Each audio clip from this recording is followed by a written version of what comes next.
Now what happens if you've got too many of these palettes open and you can't necessarily find the one you're looking for? Say my swatches is behind my layers. What I'm going to do is go to my window, drag down to swatches, and swatches will come to the front. That also works if I've simply put it away. Down, drag down, swatches, and it comes back. Now there are a bunch of different ways that you can get colors. You're not stuck with just the color books either. Let's go back to that swatch libraries. Adobe Illustrator has helpfully put together a whole bunch of palettes. Look at this, under art history alone, you've got a bunch of different color combinations. Let's go to Renaissance. And you have all of these coordinated colors.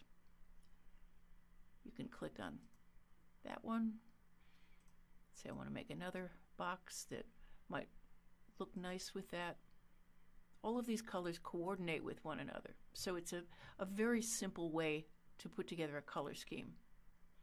Also, if I want to move my Pantones away from my Renaissance colors, all I have to do is click on the nav bar for Renaissance, drag it down. It's now a separate palette. There's a wonderful website online called Kuler, Kuler.com. On Kuler, there are literally thousands of color palettes that have been put together by different designers all over the world.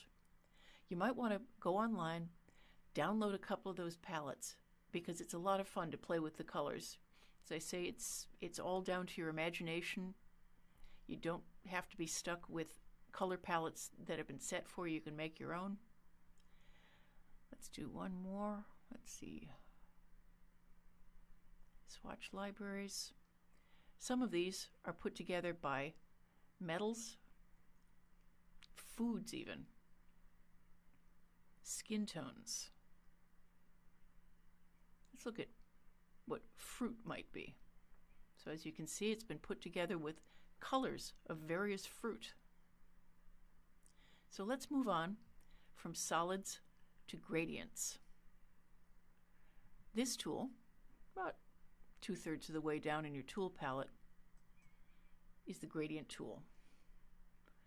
Since I've got that blue-gray box selected, I'm going to double click on my gradient. Start again. Let's move on from solids to gradients. For that, you're going to want to use your gradient palette.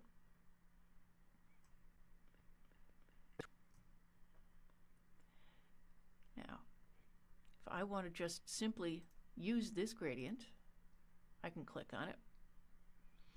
If, however, I'd like to make my own, all I have to do is take one of the colors from anywhere, the standard palette. Let's go into our fruit palette, a nice purple. And I'm going to go and drag this onto that black part of the slider. Then, I don't necessarily like the direction of that gradient. So since I'm in that gradient tool, I'm going to click and drag to where I want the white to start. And let's say I want the purple to go right about there. You can do this in any number of directions. It's pretty neat.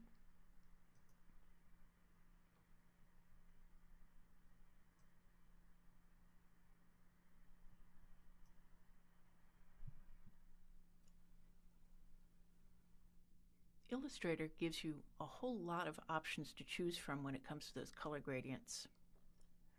Let's go to Window, Swatch Libraries, Gradients. Look at all the options. Let's go to Seasons.